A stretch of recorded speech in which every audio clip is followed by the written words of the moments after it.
Chapter 27. Music in Chains. The common area of the Washita River Correctional Unit was a symphony of monotony. Metal chairs scraped against the concrete floor, a fuzzy TV spat out canned laughter, and low murmurs from cliques of inmates filled the air, each sound blending into a dull roar that had become the backdrop of Cody Steele's days. He sat at a corner table, head down, tracing meaningless patterns on the metal surface with his fingertips. His face was a map of time, creased and shadowed, but somewhere in the worn lines, a spark still flickered.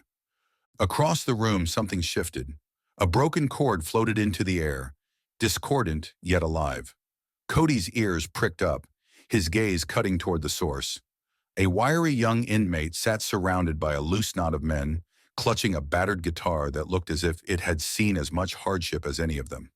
The kid strummed again, fumbling, the sound wobbling and unsure. But it was music, and in a place where time stood still, it was like a flare fired into the dark. Cody pushed back his chair, the metal legs screeching against the floor. Heads turned briefly before losing interest, but the group around the guitar watched as he approached, his movements slow and deliberate. The kid froze mid-strum, looking up at Cody with a mix of curiosity and unease. "Mind if I take a crack at it?" Cody asked, his voice low and even.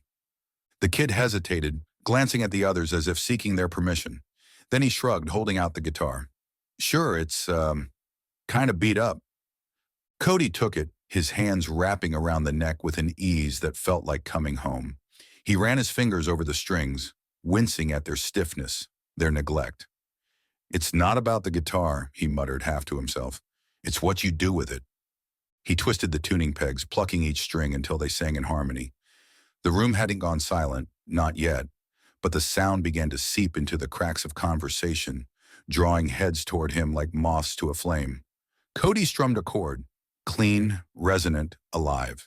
It rolled across the room like a wave, washing over the noise and erasing it. "They can lock me up," Cody said quietly, his fingers finding their rhythm, "but they can't lock this away." And then he began to play. The melody started slow, tentative, but grew with every passing moment. The room quieted, the air shifting, heavy now with something unspoken. Cody closed his eyes and let the music take over, the words spilling from him, raw and unfiltered. "Here in the silence I find my trial, echoes of a life across 1,000 miles. May the chords I play reach you somehow, to tell you I'm sorry and I'm learning now." His voice, weathered and cracked, carried an honesty that cut through the staleness of the room. One by one, the inmates turned toward him. Conversations died.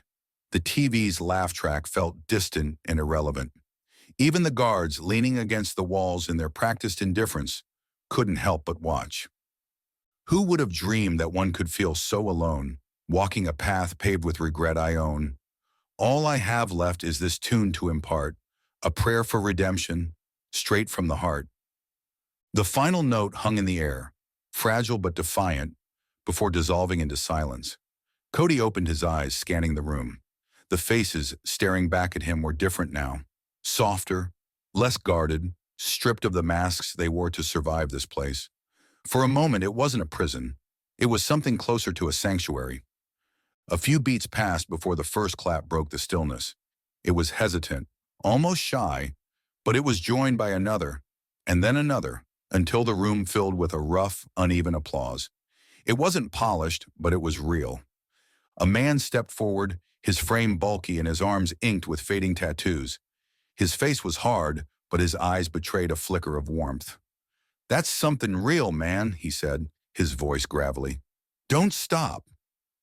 Cody nodded, his lips curling into the faintest of smiles. "As long as I've got breath, I won't." He handed the guitar back to the kid, who looked at it like it was something entirely new.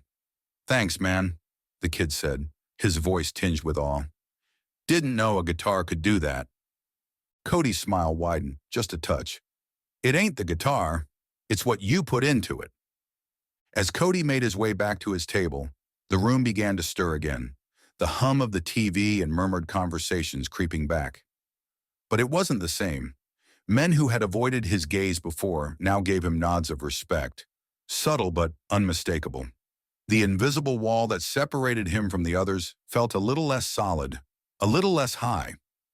Cody sat down, leaning against the cold metal of the table, his body tired but his mind alive.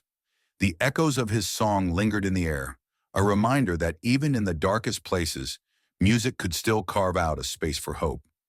For the first time since the cell door had slammed shut behind him, Cody felt like maybe, just maybe, he wasn't entirely lost.